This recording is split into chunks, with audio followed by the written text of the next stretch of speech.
Okay, this is going to be pretty hard for her. We're not using a leash. I need her to respond to the e-collar, so it's going to be probably really sloppy at first, and then she's going to hopefully start to get tuned in and go into follower mode and relax a little bit. And that's that sort of meditative work that I talk about doing sometimes to tune your dog in. So, all right, let's go. Let's go. Good. No. Let's go.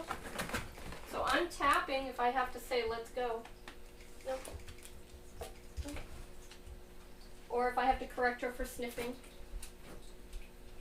Nope. Let's go. Let's go. Let's go. No. Let's go. Good.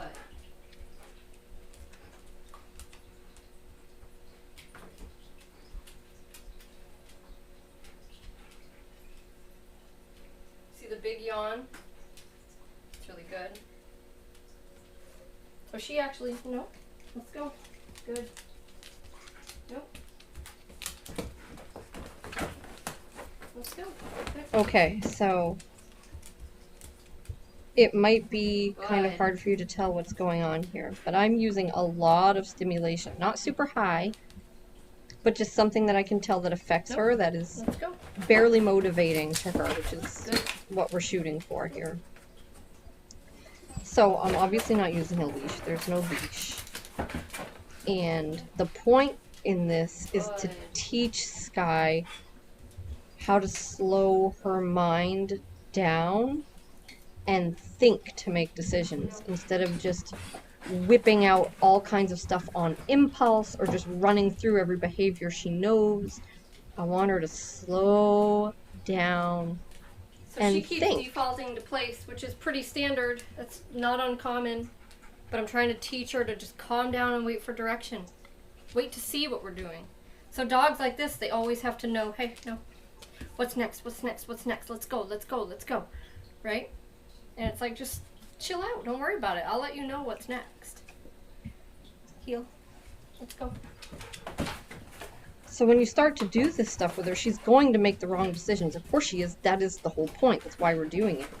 Right? And I'm going to use stimulation that's just enough that I can see she's putting in effort.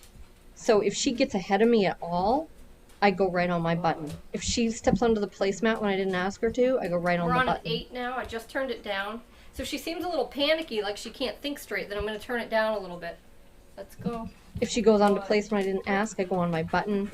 If she sniffs the floor or anything, I go on my button.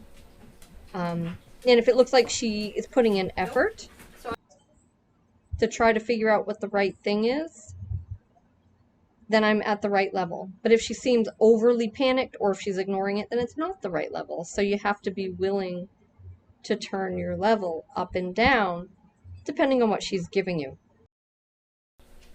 So now we're up on a 15 because she was sniffing and she was ignoring my request for her to stop that. I'm going to put it back down. So I'm up and down, guys, on my dials. You can't just plant it on a number and go with that number. You got to watch your dog, and there's no precise right way to do it. And I'm going really slow because slower is harder. And then I will start asking her to go to place, and I will start asking her to lay down. I'll change it up. Place. Right here. Good. But I want her to wait to hear that from me. We're going to go back to it. I want her thinking. So we're teaching her to use her brain and to slow down so that she can actually do that. And the reason that's so important isn't because she's a bad dog or makes terrible decisions. That's not what I told her to do. Good. But her brain goes a million miles an hour. And that state of mind just isn't healthy.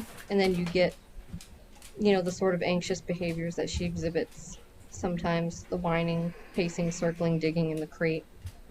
And that needs to be addressed directly too, and, you know, talk about that. But these type of exercises are really valuable for her. And they're usually good for the human too, because we have to relinquish some control. We like to micromanage our dogs with the leash, and then we never really get the control that we need to have over the mind, because we just physically manipulate them with the leash.